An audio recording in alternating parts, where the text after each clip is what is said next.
Uh, this is Adrian. I'm filling in for Josh because we're a little bit behind on the Game of the Week recap videos, which we've all wanted to have. Well, I'll be summarizing Week 5 of the Cow Pokemon League. So first of all, let's go through the summary of the games. We had Kyra versus Christian. First game, it was fairly close, but Christian managed to pick up the win. We also had Ray versus Boo. This one was a little long, although it was decided fairly early on when Boo lost his Mega Pinsir and ended up getting walled by Umbreon. His Spectrier could not break through. Third game, which we'll be discussing today, is Blurg versus Namu. A very interesting back and forth game where Blurg or Sid pull off some very unexpected moves and surprises and managed to pick up the win. We also had Broken Motor versus Banana Thief, I think, which Broken Motor won pretty convincingly. And also had Random 256 or Rahul versus Jesus, which Rahul managed to win 6-0, so that was good for him. We also had Litwixen versus Crimson Flash.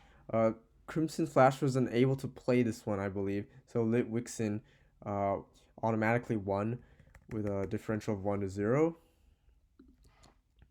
We also had Prod versus Sunny, or B747 versus Childish Android, which Prod won. And we had Adrian versus Squigs, or Simon, which was fairly close, although Adrian also ended up pulling through with the win.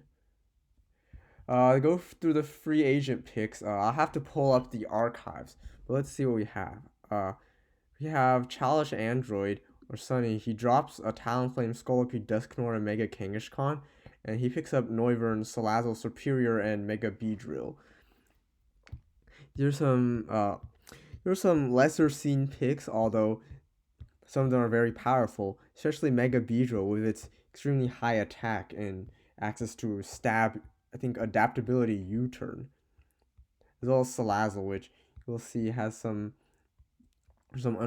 unexpected movesets, especially since it's a mon you don't see very often.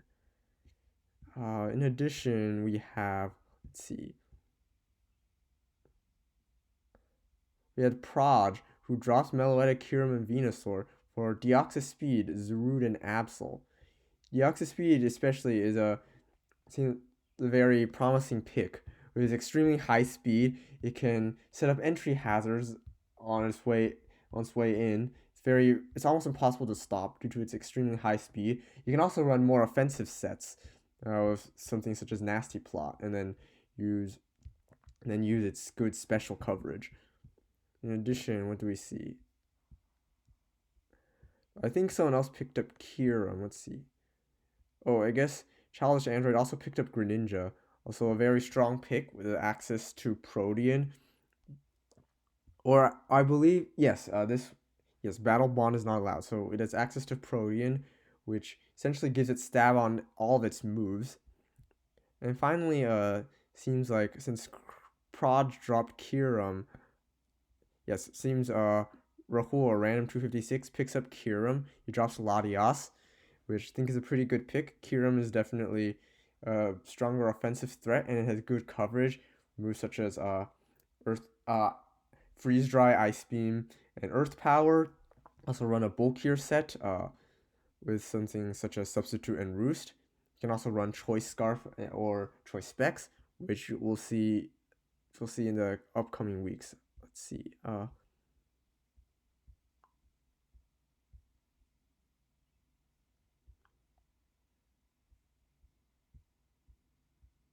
Oh, and it seems Adrian around this time also drops Jolteon and picks Moltres after he realizes that Jolteon is not a very good Pokemon.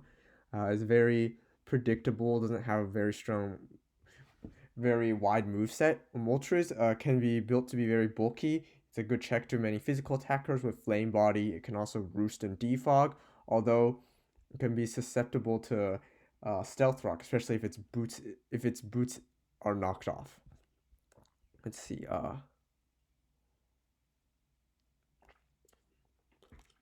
And oh, we also have Ray, or Sliver of Darkness. He drops Comfy and Smear before Tornadus Eye. Tornadus Eye, definitely not as common as Ethereum, although it does have, can run some utility moves with its Prankster ability. I think it also has, yeah, it has higher special attack, and it can fire off those powerful hurricanes. Okay. So now, without further ado, let's go through the game of the week. I think it was pretty unanimously agreed that this should be a game of the week. Blurg versus Namu. First, let's. It's unfortunate we don't have the actual rosters up, but we can examine what both players picked. So he's Blurg. What do you have? Most notably, he has Mega Diancie, which definitely is a powerful sweeper, good rock and fairy coverage. You can also set up with something like Calm Mind or Rock Polish. In addition, he has Zapdos, which can be serve as a bulky pivot or as a check to physical attackers. Access to Roost. It can also be more offensive, running with good electric and flying coverage. We have Decidueye, which we've seen in the past has been a good physical attacker with access to utility moves. Although in this match, we'll see it run a little differently, which we'll see soon. We have a Mew, a great utility Pokemon, access to essentially every move. Want to learn in the game. The infamous Wobbuffet, known for trapping things and then revenge, and then KOing them with counter Mirror Coat. And with Diggersby, can be run very offensively or can also run utility, and we'll see how he runs it in this match. On the other hand, we have Namu, who's running Clefable. First of all, usually uses a good utility Pokemon with access to things such as Stealth Rock, Thunder Wave. It can also it can also hit many things well with Moonblast, which is its main attacking move. We also have Mega Slowbro, great physical wall, access to Scald, a Dracozolt, and Ninetales. The Hail combination with Ninetales setting up Hail and Aurora Veil, which activates Dracozolt's Slush Rush ability, allowing it to move first and deliver those powerful Bolt Beaks that double in power when it moves first. We have the Corviknight here, great physical wall, especially if you hold something such as Rocky Helmet. It also has access to good recovery such as Roost. And finally, the ever famous Zygarde, which is very bulky and can go for a sweep with something such as a Dragon Dance, boosting its attack and speed, and then claiming KOs from there, which we've seen before. So without further ado, let's start the match. So right now, we see Ninetales and Wobbuffet. So Ninetales is going to try to probably set up an Aurora Veil. Hopefully it'll, and ideally it would then be able to switch into the Arctozolt. Sorry, it was the Arctozolt, not the Dracozolt. Yeah, confuse those two, which can deliver those powerful Bolt Beaks. However, Sid or Blurg has opted to lead Wobbuffet, so this Ninetales is actually going to be trapped. It's not going to be able to move at all, and we've seen Sid often run something like Encore, so maybe this Ninetales is not going to be very useful. It's going to be Encored into maybe Aurora Veil. So yeah. So he says the Aurora Veil, it gets Encored. Pretty common for Wobbuffet. So it's forced to use Aurora Veil again, and then Wobbuffet, since it's not being threatened by anything, since the Ninetales is locked into Encore, it's going to use Safeguard. It's a nice utility move. Protect Sid's team from status conditions for 5 turns. And of course, yeah, it's Encored into Aurora Veil again, and goes for counter, just maybe burn up a move slot. So a few turns happen by, nothing really happens, but the Ninetales is stuck there. And even after the Encore ends, the Ninetales decides to go for Aurora Veil again, maybe hoping to saw out the Encore, since Encore is very low PP.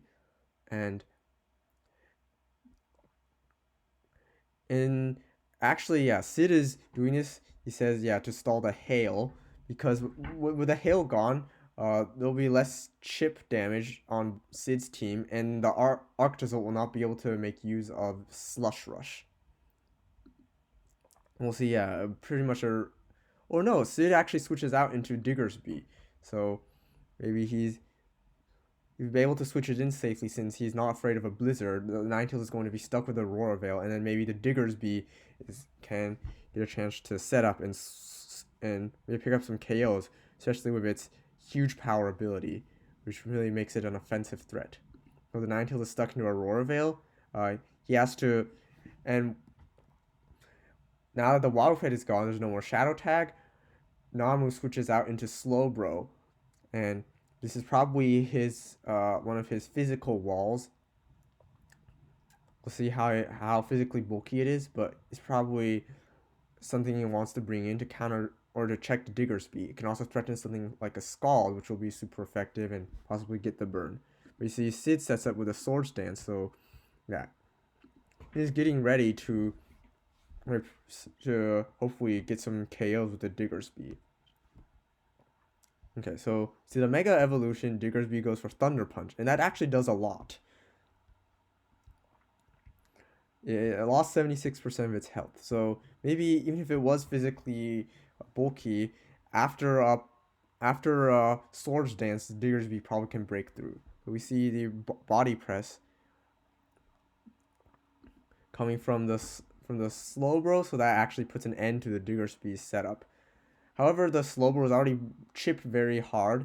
It's only at 24% health, so we'll see Namu probably sacrifice it since it'll be difficult for him to able to find the time for it to recover with something such as Slack Off.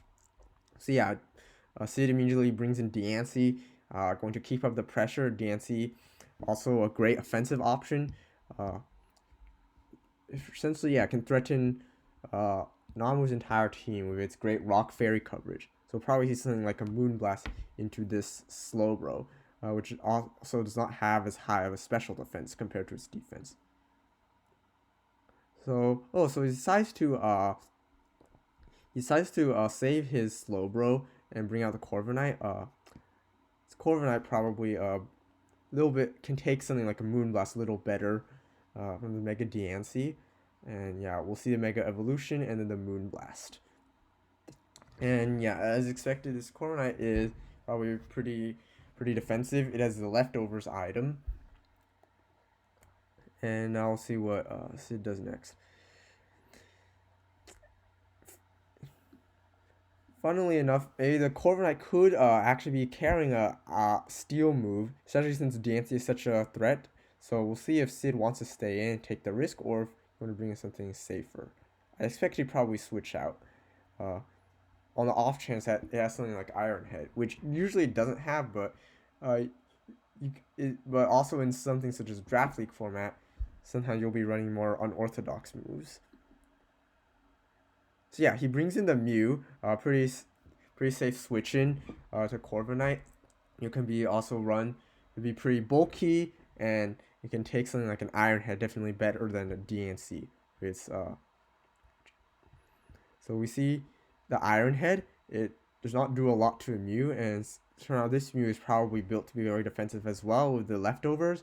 And the Iron Head does not do a lot, only 15%. So good defensive switch-ins from both sides. Now we'll see what Mew will be doing to this Corviknight. This Mew, it's very unpredictable since it has such a wide move pool. So let's just see what Blurg decides to do. They send out Clefable. Mew goes for Toxic Spikes. So pretty good utility move, especially since Namu does not have a poison type. So these Toxic Spikes will likely stay unless he decides to take the time to bring something like Corviknight and Defog, although that might be difficult to set up, and that would essentially use up a turn. So see the Mew get off those Toxic Spikes, good utility move, and he brings out Clefable.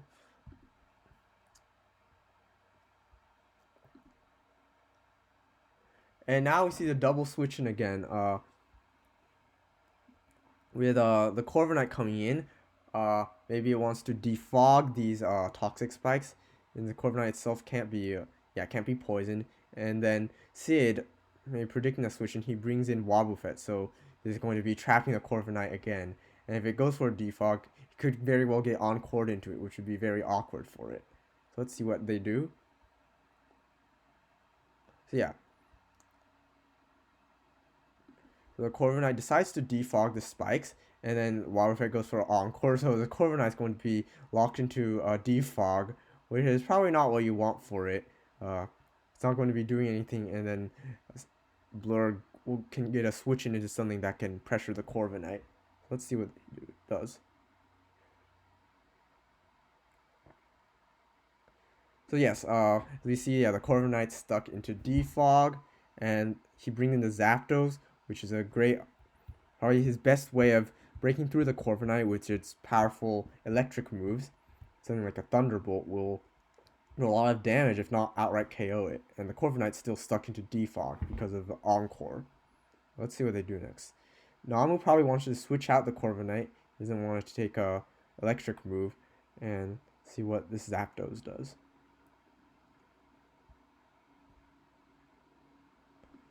Okay, so this is a very, very unexpected turn. Now we have, first of all, the Mega Slowbro into the Zapdos. So that if Blur potentially went for a Thunderbolt, I'd probably get a KO. So very bold switching. But Sid does not click Thunderbolt. Instead, he goes for Substitute. So maybe seeing that Nam was probably forced to switch out, it decides to take this essentially free turn to Substitute, and this will help Zapdos maybe be a little bit more long-lived on the field after it sets up the Substitute. So let's see what they do next. So yeah, he goes for Zapdos, a Thunderbolt, KOs the Slowbro, and now under a substitute. So Sid seems like he's in a pretty good position. Here's got a KO, and the Zapdos is substituted, and Namu decides to bring in the Ninetales, and setting up the Hail, which can work well with the Arctozolt, and also allow Ninetales to threaten Zapdos itself with those blizzards, super effective blizzards.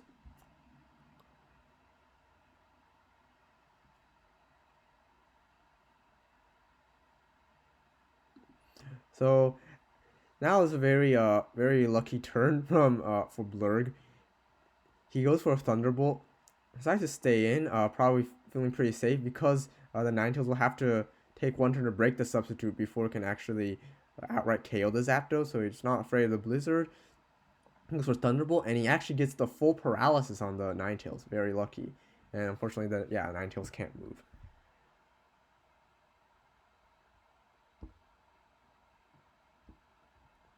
So now we see the Roost from Zapdos recovering some HP.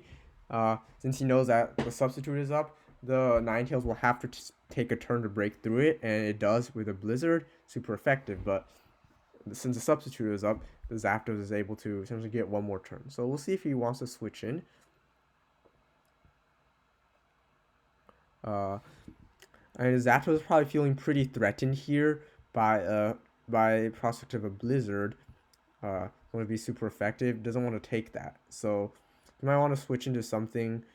Maybe if the Mew is very defensive, maybe he can take that, or maybe he might want to even go into Wob to Shadow Tag trap the Ninetales and potentially threaten with Miracle and eliminate the Ninetales.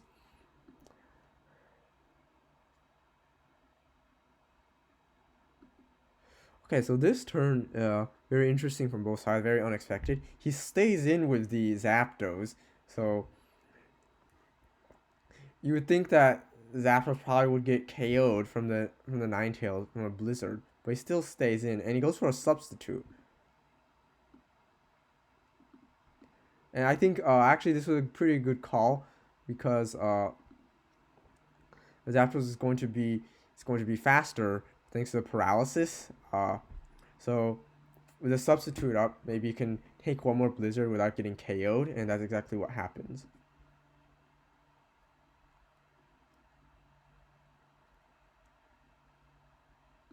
And now he goes for a Roost again. Now Zapdos is faster because Ninetales is paralyzed, so it decides to recover some HP. The Ninetales unfortunately is paralyzed, full paralyzed for another turn, so it can't attack.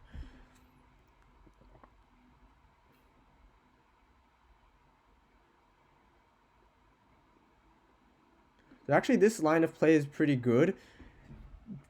Said he's stalling out the hail turns, and yeah, he goes for another.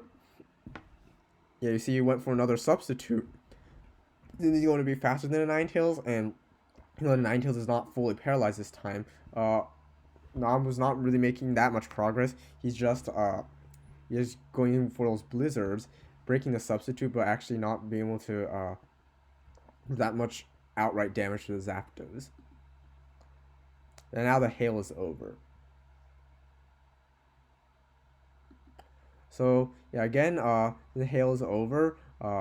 See, Namu decides to withdraw the Ninetales. It can't go for those 100% accurate blizzards anymore, and decides to bring in his Zygarde. Maybe hopefully he's setting up for a sweep, going for those powerful 1,000 arrows, and that might not be. That might be a bit scary for Sid. The only thing that will resist 1,000 arrows will be the Decidueye, thanks to its unique game, the move mechanic. It can actually hit Zapdos despite it being a flying type, because it'll actually knock down Zapdos and make it grounded. And Sid, he goes for a Roost, pretty free Roost. Ninetales is probably predicted to switch out, and he's going to recover some HP from the Zapdos. So now we'll see how Sid wants to deal with this Zygarde.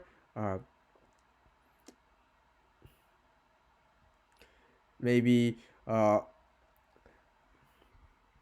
there's something like maybe a Wobbuffet. If he predicts maybe a Dragon Dance setup, he can try to encore the Zygarde into Dragon Dance, although that might be unwise since it will just be racking up those boosts. Alternately, it can try to counter the Zygarde and take it out after the Zygarde decides to attack the Wobbuffet. He might also go into the Mew. We haven't really seen the moveset from the Mew. It seems to be pretty defensive, so maybe has some things to try to check this Zygarde. So we'll see what happens. So yeah, as I mentioned, yeah, he did go for the second line of play, bringing in the Mew, which is probably very defensive. And this Zygarde is going for a setup. It's going for a Dragon Dance, raising his attack and speed. So Namu's definitely trying to start to set up for a sweep here. Now let's see what this Mew has. As I said before, it's very hard to predict what moves this Mew might run. Its move pool is so large, and maybe is it going to try to maybe directly pressure the Zygarde with like an ice move, or they're going to try to remove the stat boost in it in some way, or is it going to try to phase it by forcing something else to switch in? Let's see.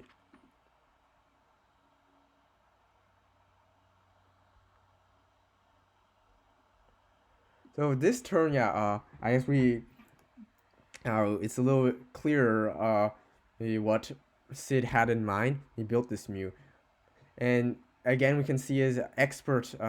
His Mew's been trained very well, even after a +1 attack. And the Zygarde goes for a super effective crunch. The Mew only loses 44%, not even half of its health. So this Mew is definitely very defensive. Probably have that in mind since Namu has a scary Arctozolt, another good physical attacker. Of course, the Zygarde, which we've seen before, pull off so many sweeps. So he's probably physically defensive, trying to serve as a check to those physical attackers. And the Mew decides to go for a Will-O-Wisp, so that's going to permanently lower half this Zygarde's attack. So this is probably his way of checking the Zygarde, inflicting a burn on it and severely reducing its damage output. And the Mew again, some leftovers recovery.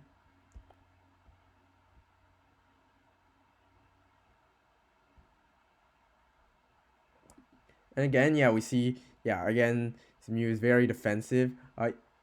Another crunch, yeah, doesn't do very much, especially because of the burn.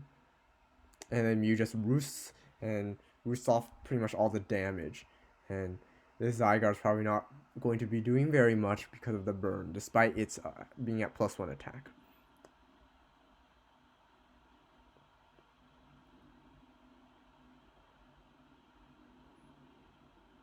Oh, okay. So this turn actually a little bit unexpected. You see the Zygarde probably trying to he boosts its attack a little bit more with another Dragon Dance to make up for its burn. But then Mew now goes on the offensive, which maybe not we might not have expected. It goes for a super effective Ice Beam on the Zygarde. So I think I mentioned before it could be carrying an Ice move to check the Zygarde, and indeed we do see the Ice Beam. Yeah, probably a very reasonable pick given that Zygarde is one of the biggest threats on Namu's team. However, Zygarde reveals to be holding the Yachi Berry, so that reduces the damage to the Zygarde. And so even though it's times 4 weak to ice, because of the berry, it's only going to be doing times 2 damage. It still hurts, but it's not going to be. It's only losing 34% of its health as opposed to, let's say, I think 68%, which would be much worse. However, unfortunately, Zygarde still burns, so maybe it's not getting as much utility out of the Yachi Berry since its damage output is still going to be low. And then once it switches out, which it might because it might not be feel very safe facing a Mew with Ice Beam, then it's going to lose its boost, and since it's burned, it's not going to be able to do very much. So this is an interesting choice of item, but maybe we want to ask if something different, such as maybe Lumberry, might have been a better use, since then it would be able to heal off the burn once, and that might have maybe given Namu better utility, since his burn is really crippling his Zygarde, and the survival off the Ice Beam is good, but maybe it's not doing very much still because it's still burn and it's not doing very much damage. So yeah, you just switch out the Zygarde. Yeah, see it's not very safe facing a Mew with an Ice Beam, and decides to go to a Corviknight. It's probably pretty reasonable switching into another predicted Ice Beam. Although he does, well actually yeah, the Mew might not be able to do very much to Corviknight, maybe except for inflicting a burn. You might not appreciate it, but Corviknight's usually pretty defensive, so burn might not be the end of the world. So yeah, we see another Ice Beam at Corviknight. Again, does not do very much. Corviknight's a very bulky mon, and we'll see what happens from here. I mean, there are multiple options for Blurg now to pressure the Corv. Might want to go to some like a Zapdos, threaten the electric moves again, especially since the Zygarde's is now burned and probably won't threaten it very much.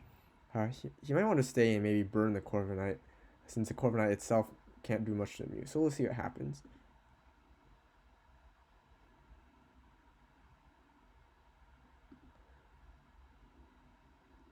So we see, yeah, the Will-O-Wisp on the Corviknight. The Mew decides to stay in. It, yeah, feels pretty safe facing the Corviknight. Corviknight probably not going to be able to do much to it, especially with the burn. And Corviknight just U-turns out when you bring in something else that could actually threaten the Mew. Maybe. Well, this Mew is still very bulky. It's going to be difficult to break through. Like a super effective U-turn, even with a defense drop, only did 12%. Granted, the Corviknight was burned, but still, yeah, the Mew is not going away anytime soon. So maybe Nama might want to set up something. Might want to bring in Ninetales again, set up the Hail so that Arctozolt can threaten with those very powerful Bolt Beaks. We'll see what he does. Okay, so he does decide to go for the Ninetales. Yeah, setting up the Hail, perhaps going in for another, setting up the Arctozolt. Yeah. However, in response, Sid decides to bring in Wobbuffet, hopefully to trap the Ninetales and maybe force it to be encored into Aurora Veil again, or maybe even trap and KO the Ninetales. But Namu also predicts well and brings in the Arctozolt, which is now going to be very threatening with its Hail, his Slush Rush ability. Granted, it's probably going to outspeed the Wobbuffet anyways, but still, it's probably going to be stronger offensively compared to the Ninetales. And perhaps this will be his chance to get rid of this pesky Wobbuffet that's been trapping things so often. Let's see what happens. Maybe he's going to go for Bolt Beak and try to KO the Wob, but if it doesn't, he would be probably KO'd himself by a counter. So we'll see what happens.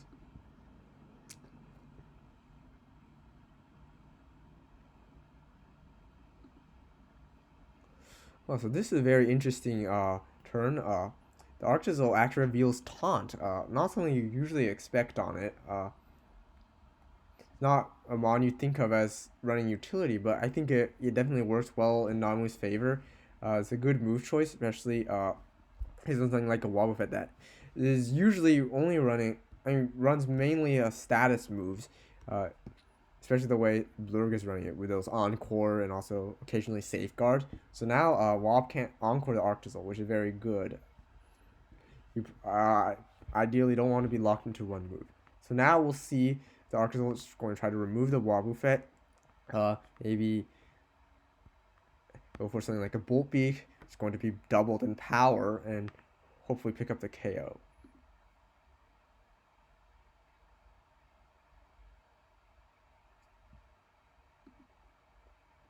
Let's see here. Maybe Namu's not willing to risk it. If he does not pick up the KO with Bolt Beak and then Wobbuffet gets counters back, that'd be very bad. He'd be losing one of his strongest offensive threats. So maybe we can see better why he decided to go for Taunt. Now he can go for Substitute, which will help increase the longevity of his Arctozolt. And after that, his Arctozolt probably could feel a little safer going for strong stab moves. And maybe the Wobbuffet, realizing it's not doing much under a Taunt, it's now going to be replaced with a Mew, as we've seen. The very physically defensive Mew. That's probably one of the best checks his Arctozolt. So we'll see the Arctozolt can break through the Mew.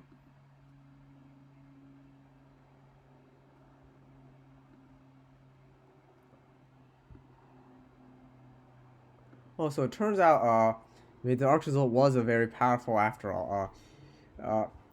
Blurg decides to just switch in the Wobbuffet again. A little bit confused by this chain of events here. Why he switched into the Mew first, which would potentially let the Mew take a ton of damage from the Arctozolt, and then he switches in the Wobbuffet again, maybe realizing that his Mew is more valuable than the Arctozolt. His Mew is more valuable than the Wobbuffet, and the Arctozolt actually does pick up the one-hit KO with Bolt Beak on the Wobbuffet. So no more Encores, Shadow Tag. So Namu's actually to be picking up the upper hand now. Seems like it's swinging in his favor. He's eliminated one of the most annoying threats, the Wobbuffet, and the Arctozolt might be ready to pick up a few more KOs, especially with speed boost from Slush Rush. However, see the hail stopped, so let's bring in the Diancie. Well, the Diancie maybe apply some pressure to the Arctozolt with something like a Power Gem or Diamond Storm. However, since the hail is gone, Diancie probably should outspeed the Arctozolt, although it does have to break through the sub, so it could still end up getting chipped a lot by the Arctozolt. So let's see Namu decides to continue fishing for damage with the Arctozolt, or if he decides to try to bring in something to address this Diancie, maybe a Corviknight, which we see has an Iron Head.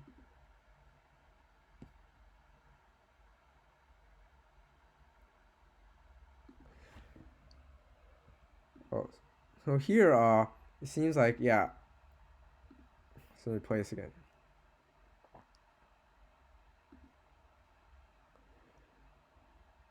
Here the Diancie decides to stay. They didn't try to break the sub.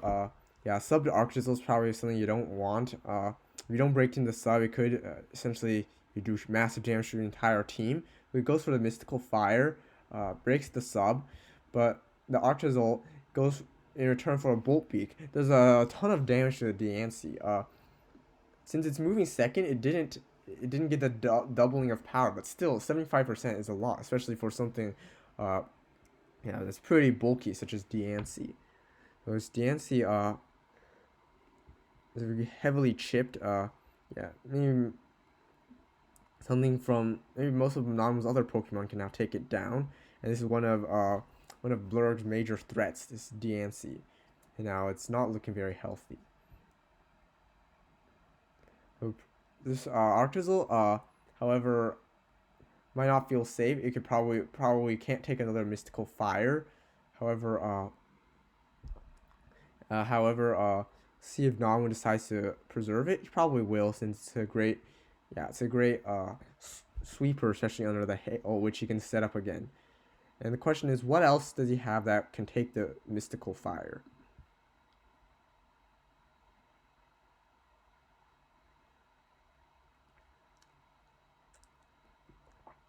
So this was interesting turn of events. He switches in maybe not the something like a Zygarde, which is a fire resist, but actually the fire weak Corviknight into the predicted Mystical Fire. And you can actually see it works out a bit for Namu because he is actually opting to run Mirror Armor, or something you don't really see on Corviknight very often. Usually you have something just pressure to PP stalls, things like Stealth Rock users, or things that try to attack the Corviknight and eventually have their PP depleted. But here he's running Mirror Armor, probably for a situation like this. The Mystical Fire ends up dropping the Diancie's special attack now. And Diancie, with special attack drop, probably cannot break through the Corviknight. The Corviknight can threaten something like an Iron Head, which probably will still KO because of the Diancie's low HP. So this was very unorthodox, unexpected choice from Namu in terms of his choice of ability, but it ends up working out. So let's see. Sid probably wants to switch in something else, because there's always the option of an Iron Head, which would take out the Diancie, which is one of Sid's premier offensive Pokemon. So let's see what he brings in.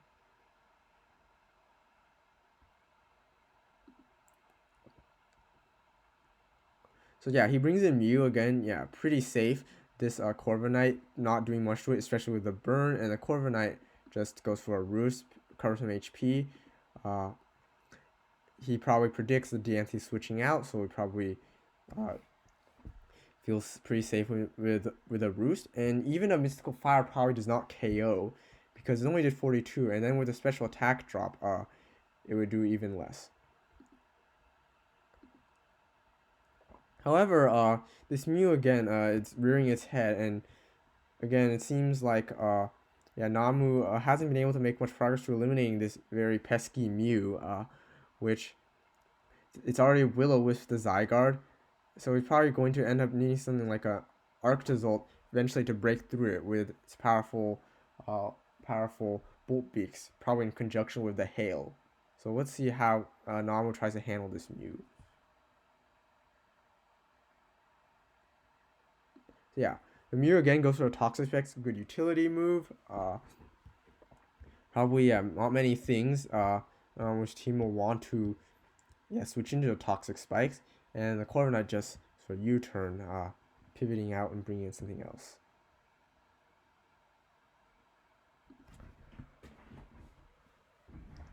So you see, now he's bringing the Alolan Ninetales, and probably to set up the Hail again. This can essentially help. This will also help the Arctozolt once it switches in, help it move faster, and perhaps the Arctozolt is probably one of the few things that may have a chance of breaking through this Mew. Especially, the Zygarde's not looking very good with the burn, and other things are not really very offensive. So let's see.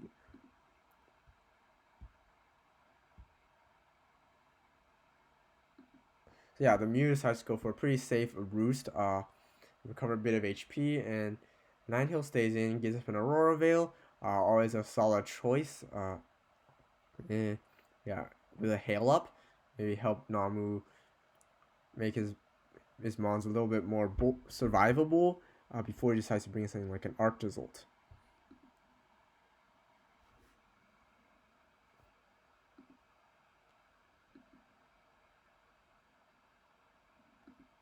So now, he Probably does not want to bring the Arctozil immediately, doesn't want it to get poisoned, so he decides to bring in Corviknight, also pretty safe switching. Not too threatened by the Mew, and it can probably defog these toxic spikes. And the Ice Beam coming in, the Mew, it's a decent a decent damaging move. It wouldn't be very effective on the Ninetales, but at least it can get some chip damage, and does a little bit to the Corviknight.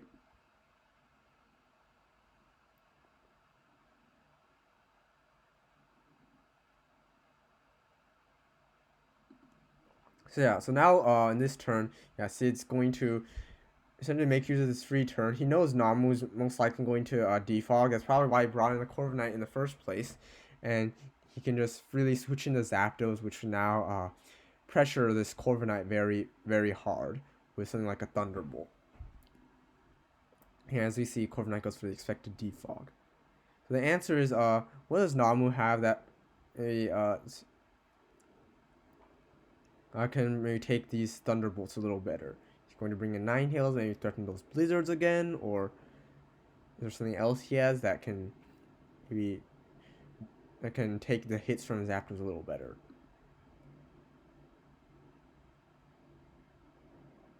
So again, yeah, Sid's going up for a substitute on the Zapdos, helping with his longevity, and Namu's probably now bringing in a Clefable, probably to take these special hits from Zapdos. Zapdos is known as its powerful special attack, and Clefable is very specially bulky. And Sid's hoping to get up a substitute, increase the longevity, and then start going for those powerful moves. And Namu probably thinks, yeah, this Clefable is probably his best way to sponge some hits from the Zapdos, maybe threaten in return with something like a Moonblast. He probably does not want, Ninetales or Arctozil to take too much damage from the Zapdos.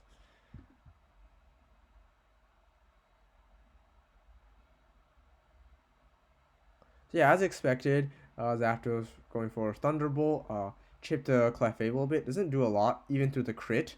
Yeah, Clefable is very specially defensive, and Clefable manages to break the sub for a Moonblast. So it seems like this Clefable is doing pretty well against the Zapdos.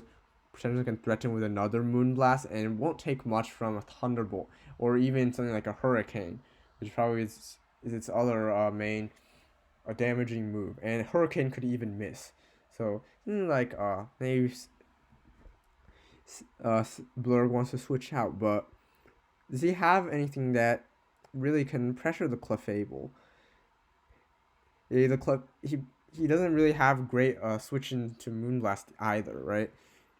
Mew probably could tank it, but it probably won't do much, right? It only has Ice Beam and Will-O-Wisp, not going to be doing too much of the Clef.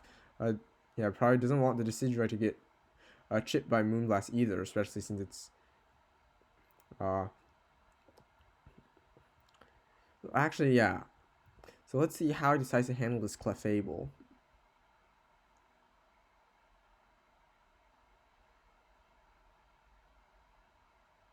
Okay, so this, yeah, very unexpected. And I think this really demonstrates Blurg his skill as a team builder, especially in this draft format where he can run very unorthodox moves and actually have it pay off. So realizing that the Clefable probably not going to take much from special attacks, he decides to Brave Bird the Clefable instead with the Zapdos. This is probably no one would expect this. Zapdos is not known as a physical attacker, but in this case, it ends up paying off. It's almost KOs the Clefable actually, and Clefable probably felt safe Moonblasting, right? There weren't many good switch-ins into Moonblast, and Namu thought that Clefable probably just stay here, click Moonblast all day long, not take much damage in return. But this Brave Bird really just turns the tables. Clefable is probably within KO range. It's not going to be able to stick on for very much longer.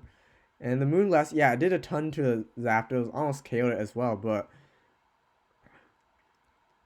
maybe the Zapdos at this point, maybe it can reliably roost at this point, whereas Clefable, being very slow, probably won't have many opportunities to recover with something like a soft boiled.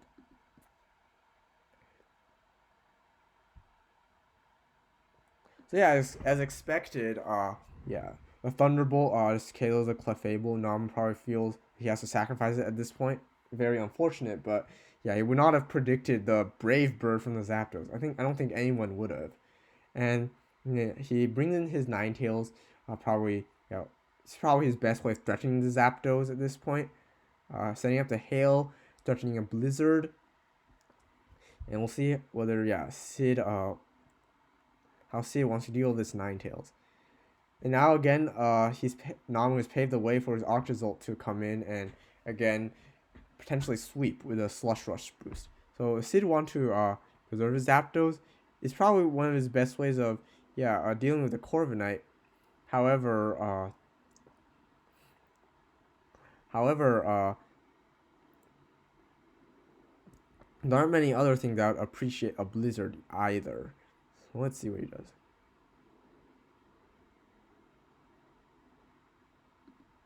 So seeing Sid was probably fine with potentially having his Zapdos be KO'd.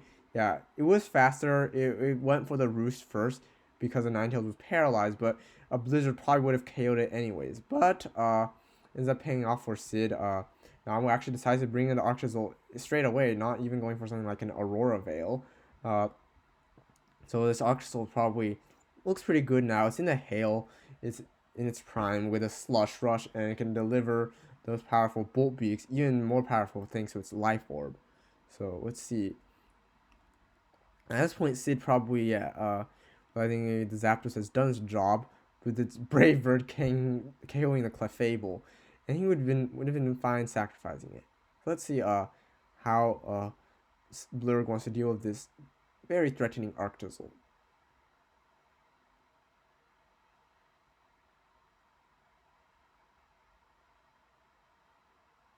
So yeah, he's fine with losing his Zapdos. It goes down to a Bolt Beak, but this Arctozolt is slowly getting worn down by the Life Orb recoil, and yeah, decides to switch into Mew, as we see a very defensive Mew. Although we'll have to see like how much it can take from a Life Orb Bolt Beak, double powered Bolt Beak Arctozolt.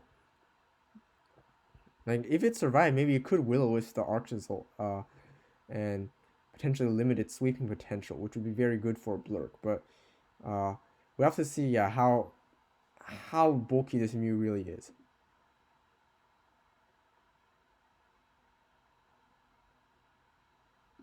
So yeah, this was actually It seems like if I was playing with Blurg's position, probably not have done very well. Actually, Arctozolt goes for a very fast taunt, very unorthodox move, but it probably was very good in the situation, right? Mew has 3 status moves. Probably thinking you'd likely go for a Will-O-Wisp on the Arctozolt. But maybe Blur, anticipating that, actually decided just to Ice Beam the Arctozolt, chip it a little bit more, bring its HP down a little bit more. A few more Life Orb strikes, and the Arctozolt might actually just faint because of all the recoil from the Life Orb. And Blurg is probably banking on this, or hoping that this Mew can tank a few hits from this Arctozolt. So he goes for the Ice Beam, chipping it down a bit.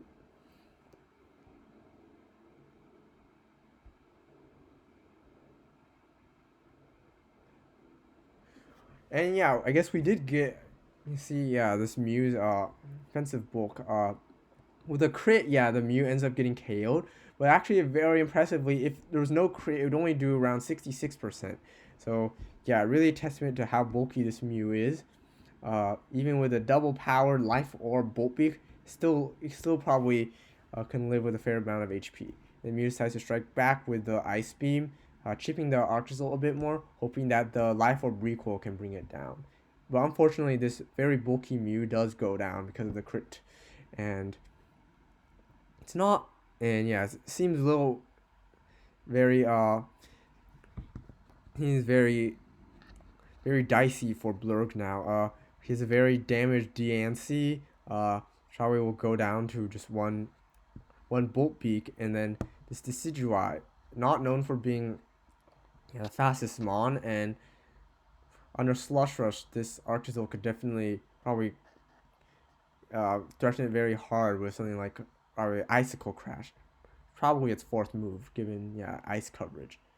So things are looking very dicey for Blurg. Let's see what he decides to bring in.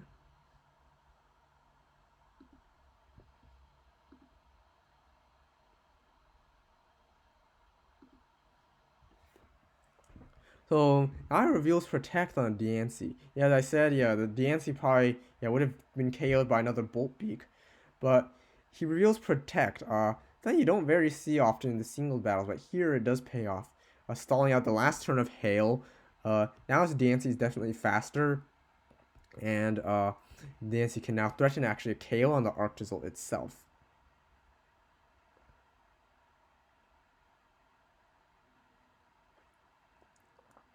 Let's see. Is he going? I predict probably just Mystical Fire. Yeah. All right, picking up the KO on the Arctizel, right? Eliminating this major threat.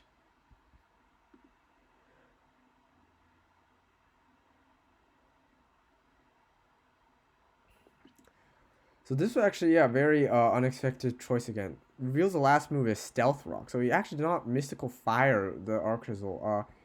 I guess he knew that it would not have survived another hit from Life Orb, so he decides to have the Arctizel KO itself. However, he does lose his DNC, so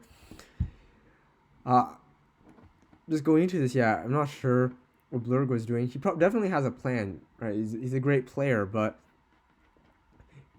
I definitely hate to have one of my major offensive threats, the DNC, just be KO'd. Especially since I think it outspeeds everything on Namu's team, and it could have probably gone for a few more hits. Although he probably does realize that the Corviknight is probably not very, probably still check it very well, because the Mystical Fire won't KO it and it'll activate the Mirror Armor, and Corviknight can touch him with an Iron Head. So maybe he was actually fine with sacrificing his DNC. So it's all really boils down to the Decidueye, and we'll have to see what this Decidueye can do. I mean, on paper, it doesn't look very good. He has to contend with the Ninetales, threaten those very powerful Blizzards again. And Ninetales is definitely faster. He also has a Corviknight, very physically defensive. Decidueye physical moves won't do very much to it, and we also have the Burn Zygarde. Probably not the most threatening, but it still has a crunch, and all those three things can probably chip away at this Decidueye, which is also very slow. So things don't look very good for Blurg, but we'll see like how he wants to pull us around. Is he still in this game? Yeah. So yeah, Nama brings in Ninetales, pretty decent switching, threatening those Blizzards. We do see, I guess, one good thing about the Stealth Rock is going to chip this Ninetales very hard once it switches in, and it's paralyzed. So maybe if this Decidueye can hit it, we'll have to see if the Decidueye can get the KO. If not, it'll probably just get KO'd by Blizzard.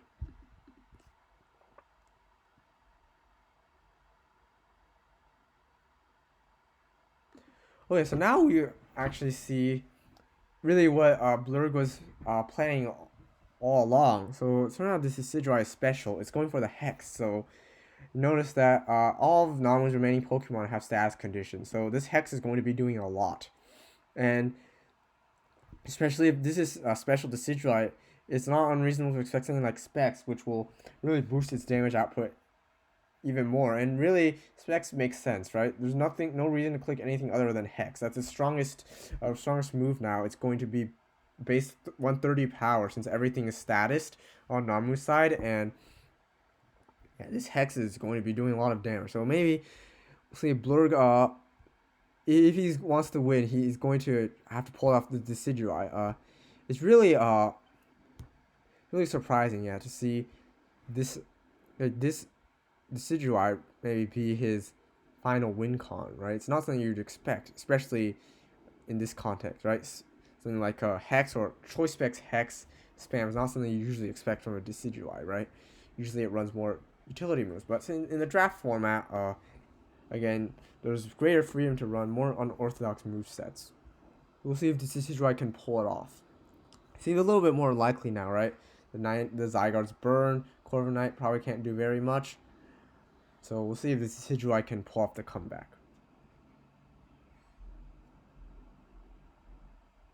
So yeah, he goes for the Hex again. So this is likely, yeah, just choice Hex Decidueye. It's going to be hexing everything it can. Going to pick up all the KOs. Yeah, and yeah, he's just going all in on the Decidueye. And it did almost KO the Corviknight, and the Corviknight, yeah, was forced to roost. Can't do very much to the Decidueye. So maybe the Decidueye can pull it off.